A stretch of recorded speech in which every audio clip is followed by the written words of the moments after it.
So, ilo mga lods. So, ayun, may gagawin ako video ngayon para sa atin tong lahat. So, kung ikaw ay napanood mo itong aking video, sana may makuha kang konting aral dito. Okay, kasi itong gagawin kong video dito, ang laki ng impact sa akin or ang dami kong natutunan din talaga. Okay, so, yun, habang ngayon, nagtatrabaho ako. So, ito yung cycle ng buhay natin.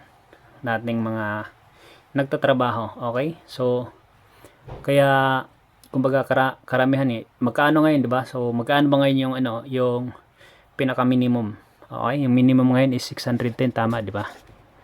So, sa panahon kasi ngayon mga lods, sobrang ang hirap na pagkasyahin yung 610 sa mahal na mga bilihin.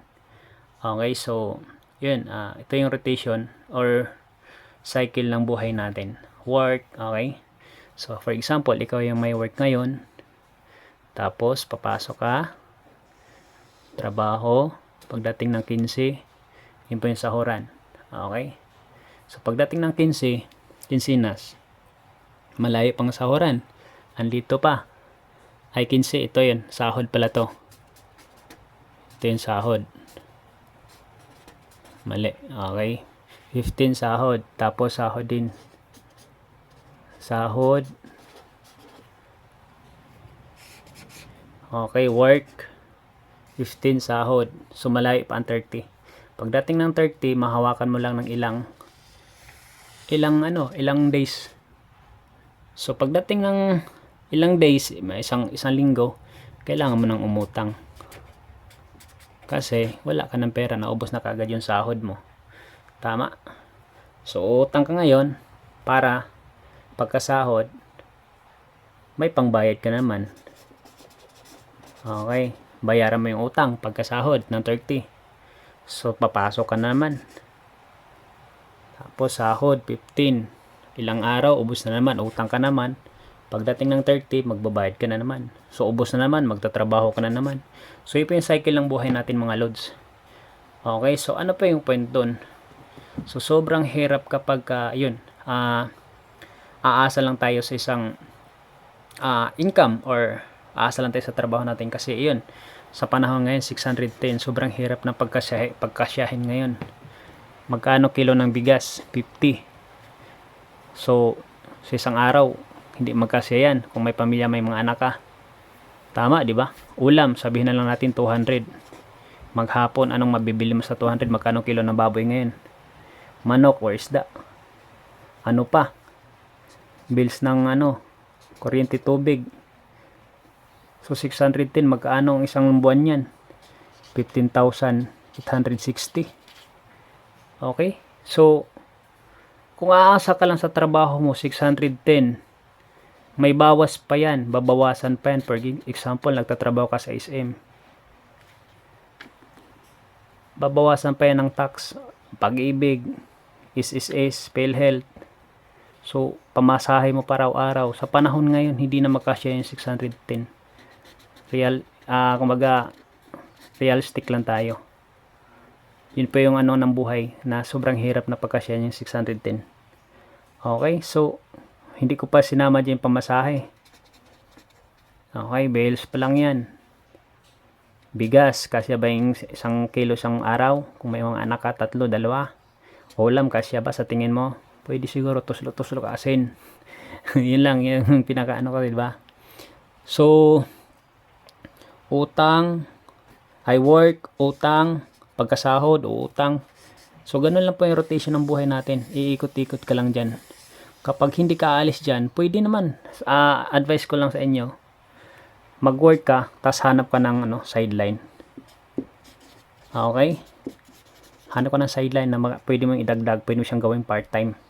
Kasi ako, ginawa ko, nagtrabaho ako, tas naghanap ako ng sideline. Nagbinta ko ano-ano. Okay, so, kasi pag umasa ka lang 610, ako po, gutom kahit binata ka pa. Ang hirap pagkasyahin yan. Binata ka, tas nangupahan ka na ko, sobrang hirap pagkasyahin yan. Baka hindi ka makabili ng brief, tama? So, importante, kailangan mong lang sideline. Okay? So, at ano lang naman to, kumbaga advice ko lang naman. Kasi ito, ganitong ginagawa ko. Kasi karamihan ngayon, empleyado dito lang talaga nakafocus sa 610. Paano pagkasyahin yan 610? Okay, so yun,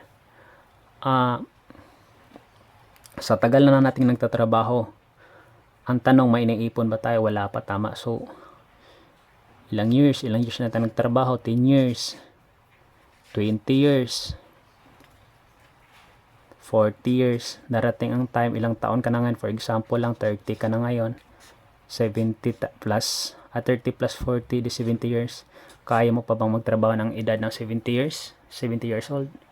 So hindi na, tama. So depende na lang siguro yan kung anong trabaho. Kung construction, kaya mo nang magtrabaho 70 years old. So sobrang hirap. So anong point ko doon? So kailangan ngayon, habang malakas ka, pag gumawa ka ng paraan na maghanap ng sideline. Okay, so ayun guys, kung may natutunan ka dito or ano, kasi ito talaga marami akong natutunan dito sa pinaliwanag ko sa inyo, na dapat pala talagang dagdagan natin yung income natin na 610. So mag sideline kayo.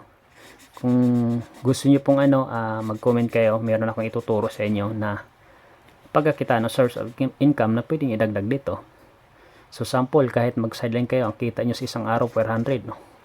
Pwede na, may 1,000 ka na isang araw. So 30k na yan isang buwan. Pwede na. So ito yung panggastos mo, ito yung savings. So makakaipon ka na. So ganun po yung ginagawa ko ngayon guys. So sana nagustuhan yung ginagawa kong video.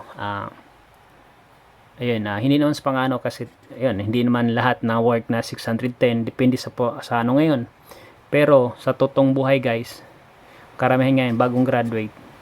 Noon, believe ako, hindi naman sa pag-ano, pero syempre yun, ang daming nag-graduate ngayon guys na pagkatapos ng ilang years ka magtrabaho, sasahuran ka ng 610. Kahit even mga sa opisina, ang dami ko nakikitang ganyan. 610 minimum lang yung papasahod sa'yo ng kumpanya. Nag-aral ka ng ilang years. Ganun ka tindi dito sa atin sa Pilipinas. Okay, so yun.